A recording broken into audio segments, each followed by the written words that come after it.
This is Ayman Khan here for Boxing Social in association with Betfred with the one and only Frank Smith in Sheffield. Frank, first of all, how are you doing? I'm good, mate. I'm good. Glad to be back. We've had a bit of a break from some shows, but good to be back up and running, and good to be back in Sheffield as well. We've done had some big nights here, so it's exciting to be back here.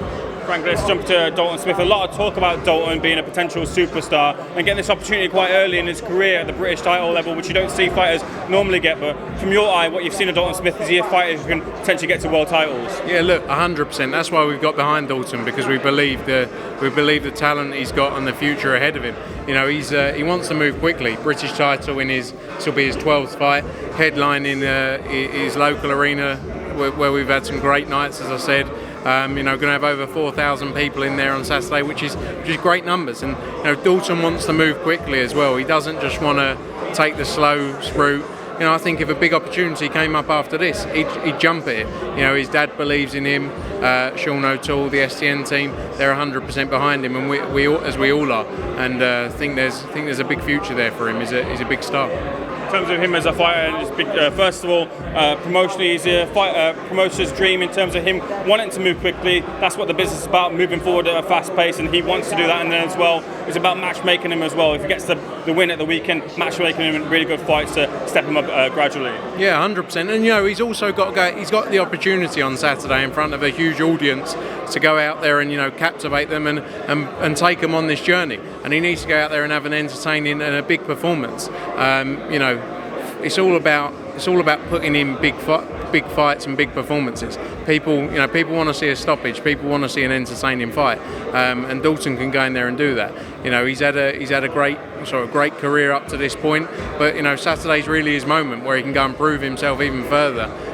Sam O'Mason's is a experienced fighter. Although he's had some time out the ring, I think he's going to bring a good test for Dalton Smith. And Dalton, like I say, is willing to fight anyone, and he's willing to move at pace. And you can't ask for any more than that as a promoter. A lot of talent on this card as well. Akafia, Sandy Ryan in a rematch too, Johnny Fisher. Your pick of the undercard? Yeah, look, great undercard. I really like the Sandy Ryan rematch. Fair play to her getting straight back in there against Erica Farias. But she believes what we saw in Nottingham wasn't Sandy Ryan. And having spoken to her today and seeing her and seeing the dedication, what she's gone through in camp, I believe she goes in there and can do a job on Erica Farias. Vasil Dukar also is a real step up for Jordan Thompson, a cruiserweight. Jordan, another fighter who wants to move quickly now, and there's some big fights for him. And he's got a huge future both at cruiserweight and at heavyweight as well. He looks the part. He talks the right game. So I think it's exciting for him. Campbell Hatton back out. I think we've had some time with Campbell Hatton under a little bit less pressure, and I think that's where we'll see the best of him as well. Johnny Fisher, who's sold huge tickets, is on the show. Hopey Price, supposed to do a 10-rounder, but bit of time out the ring, so getting him straight back out there in an 8. You've got Kieran Conway, Akib Fiaz, as you mentioned, Nico Levies, Junaid Boston, some real talent, and I think Sheffield's got a huge future in the next couple of years. We've seen it over the last 5-6 years, but there's been a bit of a quiet time here in Sheffield, but I think Sheffield boxing, there's huge opportunity over the next few years. Frank, just sticking on Campbell, a lot of scope has been on, magnifying glass has been on Campbell because of the Hatton name that he has. Your thoughts on that being maybe unfair with him? He's his own fighter, of course he carries the name, but he's his own fighter at the end of the day. Yeah, look, I think you see it with every fighter whose father has done what Campbell's father's done. The pressure compared to if Campbell was just a normal guy with a normal surname who people weren't aware of, his first 10, 12, 15 fights, no one would question any of them. They wouldn't say anything. But he was questioned, and he had pressure on him from day one. And part of that was the name, part of that was the size of the shows he was going on, the placement, where he was in the running order. And I think now, we've put him, he's had some good performance on our Spanish show.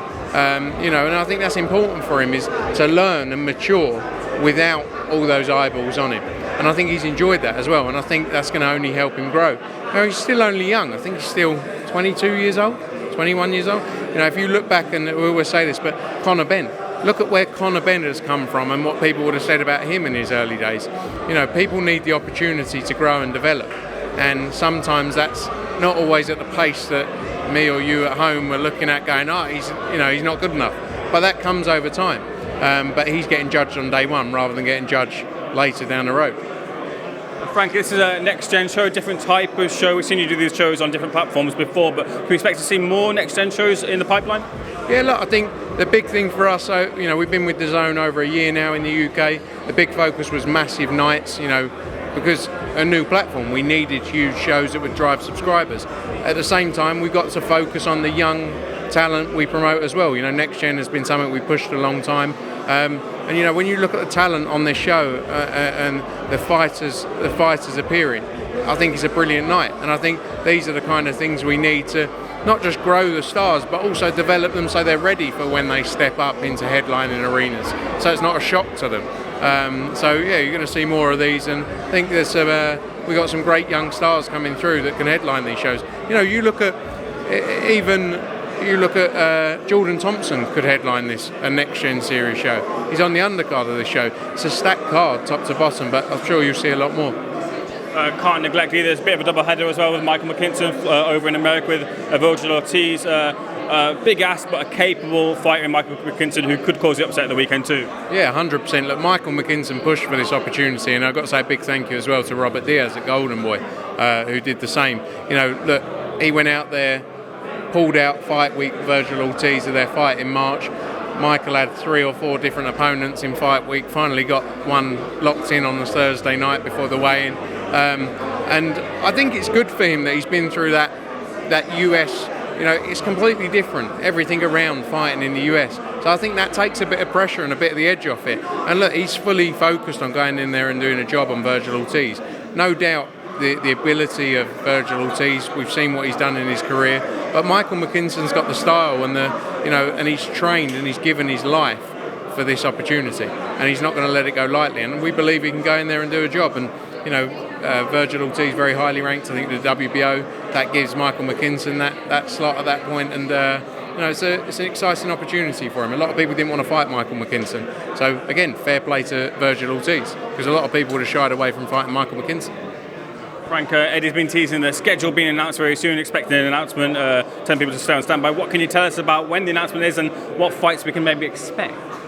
There's lots coming. We had some good meetings yesterday as well. We've been working a lot behind the scenes in this sort of break that we've had over the summer, a little bit of a break, and some big nights to come. We'll look to announce probably end of this week, early part of next week, a full schedule, and we've got some big shows lined up until the end of December. Already as well, you've got the likes of Joshua against Usyk in Saudi Arabia. You've got September 17th, Canelo-Golovkin, the trilogy, the one we've all been waiting for, and then a huge lineup of probably working on 10 to 12 shows between September and December. So an exciting schedule to come, and as soon as we can say, we will do. Eddie is the one that you're easier to leak a bit of info out of, but I'm like a closed shop over it. Your thoughts on a couple of things that are being mooted? We got the Santa Cruz and Wood purse bids, varied success with purse bids at Matchroom, but wanting to secure those purse bids and get the big fight over for Leigh Wood. Yeah, look, Leigh Wood, I think let's see how things play out with that. That's dragged on a little bit longer than we would have liked. There's also, there's a chance Leigh Wood could also defend his title if the Santa Cruz fight. There's still some talks going on about that. So we'll see how that plays out. A big fight for next year as well is the Leigh Wood-Josh Warrington fight as well, that unification. Is Lara a potential opponent as well? There's been talk. Possibly there could be some other options as well, but let's see how things play out. Cordina and Warrington are scheduled for mandatory defences of their titles respectively. Will those mandatories land on different shows? Can you tell us at all? Yeah, they'll be on different shows. I think we'll look to Josh Warrington's headline in Leeds, hopefully later this year for that mandatory. Just going through the details now. And obviously you've got Cordina against Rakhimov as well. That amazing performance from Joe Cordina, winning that belt back in June in Cardiff. So that will also be on another show, sort of in the October-November period. KSI finds himself on Dazn with a new Dazn X Misfits arm of Dazn being launched. Was there any potential reach out from them to have yourselves Matchroom promote, considering that you've had a bit of a history promoting one of their fights beforehand? No, I think we've been in and out of that influencer YouTube boxing, and there's definitely a place for it, 100%, because you look at the eyeballs it brings to the sport, and it can only be beneficial, in my opinion, if it's done the right way. I think our focus right now is on the boxing we focus on, the professional boxing. That's our business, that's what we know, that's what we do, and I think that's our focus right now. You know, I think there's a great platform that Dazn and Misfits have put together. You know, Wasserman are involved in that as well, Callis Owl, and so I think let's see. I don't quite know. I think KSI is not like Jake Paul actually wants to go and fight boxers, so it's hard to compare the two of them as well. You know, Jake Paul was supposed to fight Rackman, obviously not happening now, but was going to fight Tommy Fury as well. I think KSI is much more focused on that influencer YouTube side of boxing. So you can never say never, because if we stand here and say never, we would have said that about KSI Logan Paul, and I'm sure Eddie did in a few interviews when the first one happened, said, oh, I'll never get involved in that, and then we did the second one. So you can never say never, but our focus right now is on professional boxing. If we rewind back to last week, it was announced that Usyk-AJ2 will be broadcast on Sky Sports. Dazn were obviously linked with getting that fight onto their platform. Didn't happen. It's landed on Sky Sports. Your thoughts on your thoughts on why Dazn didn't secure the deal? Look, you know, obviously AJ's committed his long-term future to Dazn. You know, on a global basis. Obviously, this Saudi fight, was always outside. That was very clear to everyone. You know, Sky Sports box office made a big push for it. The first fight was obviously on the platform. You know, it's a huge fight. Anthony Joshua gets his opportunity to go back in there and win his belts back. You know, and Sky made a massive push for it. Obviously, doesn't always make sense to me some of the moves that are made, because the opportunity was there for them to try and do a deal. They didn't. Maybe if they would have made as much of a push as they did with this one, AJ would have stayed on there in the first place. So it's all very strange. It doesn't make sense to me, but it's a great fight, and it will be you know, I'm sure we're going to see a big performance from Anthony Joshua go back in there and get his belts back. With that said, then speaking to Eddie, he mentioned that he believed that the pay-per-view sales would potentially be around the 700,000 mark, which outside looking in seems quite low. Is that a fair reflection of what you maybe predict the pay-per-views to be for this fight with Usyk? Yeah, look, I think around those numbers. You've got to remember as well, it's mid-August during peak holiday for people, and it's in another country, so it's always a little bit harder when it's outside of the UK. But look, it's a massive fight. Anthony Joshua undoubtedly is the biggest pay-per-view star. You know, him and Canelo really repeatedly delivering huge numbers in their fights. So he's a huge star. So I think we'll see a huge push from Sky Sports, as they always do, and I think we'll see some news as well about the international markets quite soon.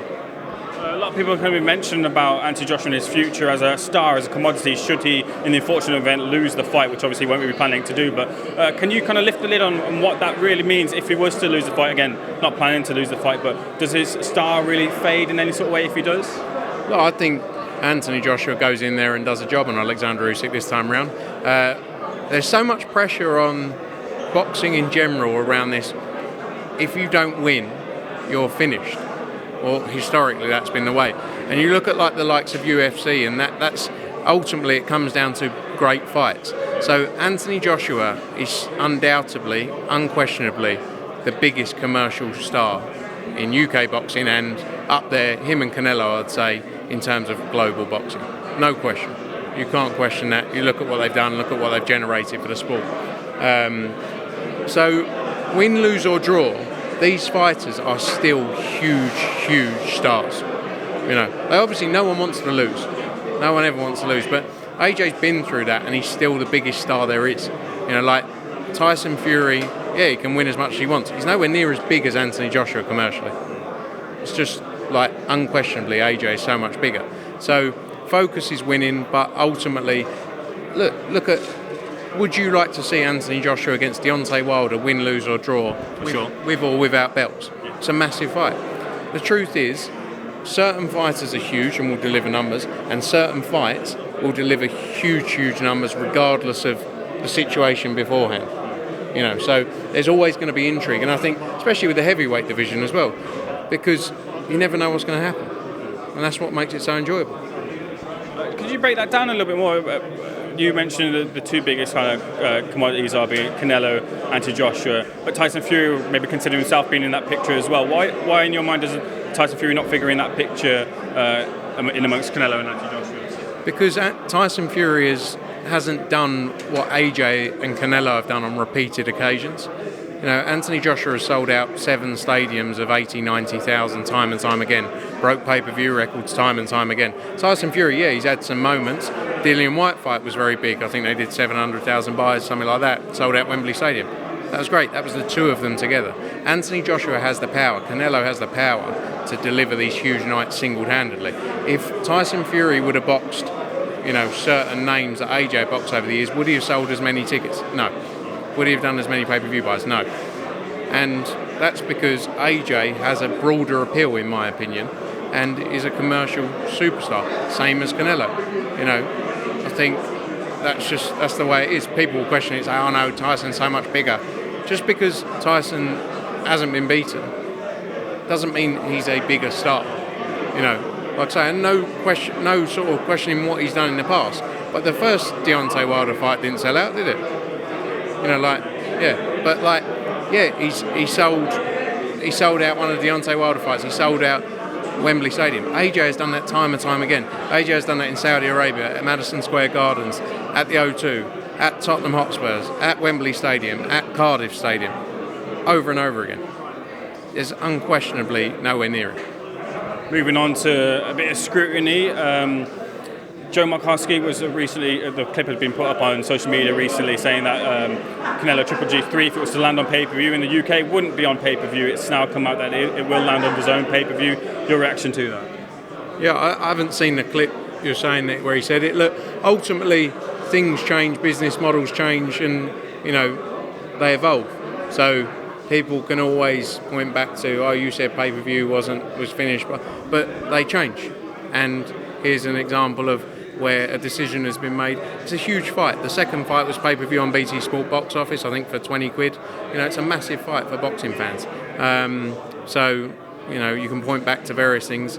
People have said hundreds of things over the years. It's quite easy to look back at this maybe in 10 years and go, oh, he said that, but this ended up happening. So, people, I can understand people pushing for, everyone would like to have that in their subscription. But our job now is to deliver a huge couple of months, continuously deliver a huge schedule for Dazn and the boxing subscribers. And we'll do that, and we'll show some massive fights on there. So, I can't speak on the reason why it changed from when he may have, if he said it, to then, but our focus now is to deliver a huge schedule for the subscribers. Do you understand the fans' frustrations that being told one thing? Again, I understand completely that things do change, but fans at the end of the day, they won't look at that, and they'll just look at the bottom line of what they have to pay. And do you understand the frustrations from that point of view? Yeah, look, everyone's got their right to say, if they feel like this was said and now it's this, everyone's got their right to that opinion. But a decision was made, and there would have been a lot of thought that went into that decision, a lot of reasons why. But like I say, our focus now, deliver some huge nights for the subscribers. A lot of talk, a lot of whispers also about a potential Conor Benn-Eubank Jr. fight. Frank, interesting fight. Should the fight get announced for yourself as well, being we're involved in the family? But what can you tell us about that fight? Is it close? Look, it's a massive fight. It's a huge fight. Unquestionably, everyone would be very interested in that. People saying, is it close? Is it going to happen? Is it there? A fight of that magnitude, a fight of any size like that, takes time. It's like everyone saying, when it came around to Joshua Usyk, when's it going to be done? When's it going to be done? I would like it if everything took a day. It would be ideal. My life would be so easy, but that's not how not necessarily how things go, is it? So we're going to push hard we're going to push very hard to try and make that fight happen. It's a great fight. It's a huge fight. Conor has other options as well, but that is a focus of ours. We would like to see that fight, get that over the line, and as soon as we got news, everyone will know. That's just that's the way it goes. How does that work? If that fight does get announced, how does that work for yourself, being linked with the family? Do you kind of take a step back, or just work as work? Maybe I'll just have 2 months off. No, look, I've got a very close relationship with Conor Benn. Worked with him since his debut, and then obviously the family side with my girlfriend Emily. I'm going to wear one of those half and half scarves and sit there and just be very quiet. My job's very much focused on the event as well. I like putting on big events. I like putting on shows. So I can't do anything about the boxing. That's where really I stop.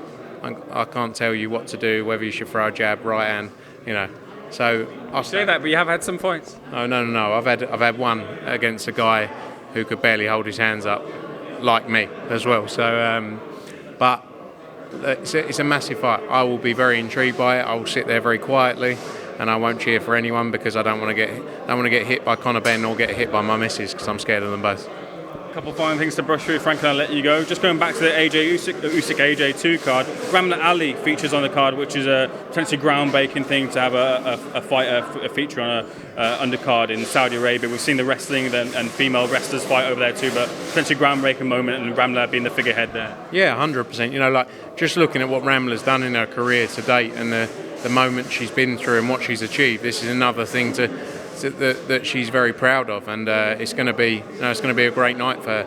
Obviously had a good performance at the O2 recently, had about 500, 600 people there.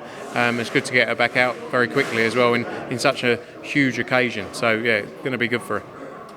And then also going back to Usyk-AJ2, the price point as well has been increased for pay-per-view. I know that's not from your side, but your thoughts on that one as well?